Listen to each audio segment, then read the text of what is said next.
स्वागत करता हूँ आपका मैं रिकॉर्डियोर वॉइस.com पे। मैं सारे ही मैच आजकल फीफा के देख रहा हूँ। यूजुअली मैं फुटबॉल देखता हूँ जब टॉप लेवल के मैचेस होते हैं तब, और मैंने अप्रोक्सीमेटली फीफा के सारे मैच देखे हैं। और मैं इस फीफा में जीता रहा था स्पेन को। मेरे प्रेडिक्शन में था कि स्पेन फाइनल तक जाएगी, लेकिन कल जो मैंने मैच देखा केप वर्दे वर्सेस स्पेन, ना ठीक है स्पेन ने मुझे को लगता है ख़राब प्ले किया, और लेकिन केप वर्दे जो था उनका जो मेन मोटिव था गेम में आने का, उनका मुझको लगता है स्ट्राइक करने का मन ही नहीं था। वो चाहते ही नहीं थे गोल करना। उनका शुरू से प्लान एक ही था, डिफेंड डिफेंड डिफेंड।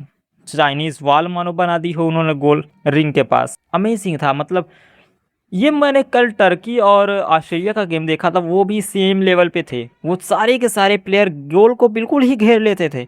मतलब उनका प्लान, उनका भी वही प्लान था, हमें गोल कंसीड नहीं करनी है। और आज केबो वर्दे ने उसको और भी टॉप नॉच कर दिया। और उसका गोल कीपर भाई साहब 40 साल का बंदा है, और वही मैन ऑफ द मैच भी जीता है। गोल के लिए क्या बताऊं, मैंने एक शुरू में कार्टून देखा था जिसमें एक रोबोट गोल कीपर था। मैं बचपन में देखा था उसे, आई थिंक मैं जब 10-12 का था, और उसमें वो कभी गोल कंसीड नहीं करता था। ये बंदा बिल्कुल वही है, और वो भी ओल्ड था, ये भी ओल्ड है। मतलब 40 की उम्र में एक बंदा इतना एक्टिव कैसे हो सकता है। तो मुझको लगता है यहाँ पे अगर ड्रा भी हो गया, लेकिन एक चीज़ देखो, अगर जीत मानी जाए तो वहाँ पे केबो वर्दे की होगी ऑब्वियसली, क्योंकि उनका मोटिव कभी था ही नहीं कि वो गोल मारेंगे। उन्होंने ट्राई ही बहुत कम किया, 1-2 बार किया होगा। और इस स्पेन के पास पोजीशन भी बहुत ज़्यादा थी, लेकिन उन्होंने अपनी गोल कंसीड नहीं किए भाई साहब। Amazing game play, amazing game play. मैंने सोचा कि फिर फुटबॉल के सारे मैचेस के रिव्यू दूँ, एनालिसिस दूँ। और देखो मैं देख रहा हूँ तो मेरी तरफ से मेरा भी ओपिनियन होना चाहिए। इंटरनेट इसी के लिए है, तो आप लोग भी बताओ यार कैसा गेम प्ले किया स्पेन ने, और कैसा कैबो वर्दे ने।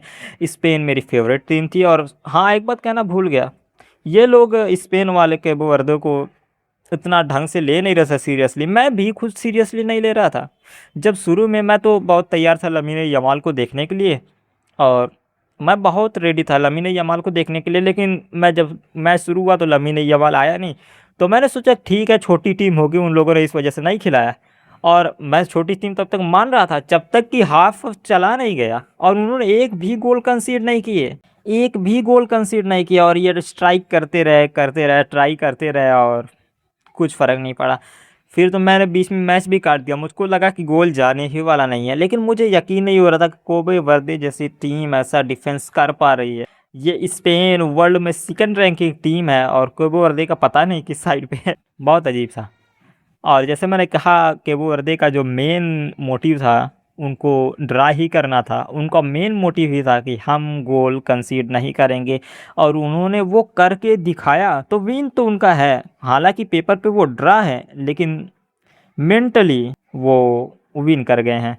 एंड लमीन यमाल जैसे ही आया उसने अच्छा गेम प्ले किया, और मुझे तो वो पसंद है। इसी वजह से मैं उस स्पेन के मैचेस भी देखता हूँ। आया तो उसने काम भी किए, लेकिन मुझको लगता है कि उसने असिस्ट 2-3 अच्छे किए, लेकिन किसी ने उसकी बॉल को ढंग से लिया नहीं। उसको बॉल भी ज़्यादा नहीं दी। लेफ्ट वो किस साइड पे था, आई थिंक मेरे को ध्यान में आने दो।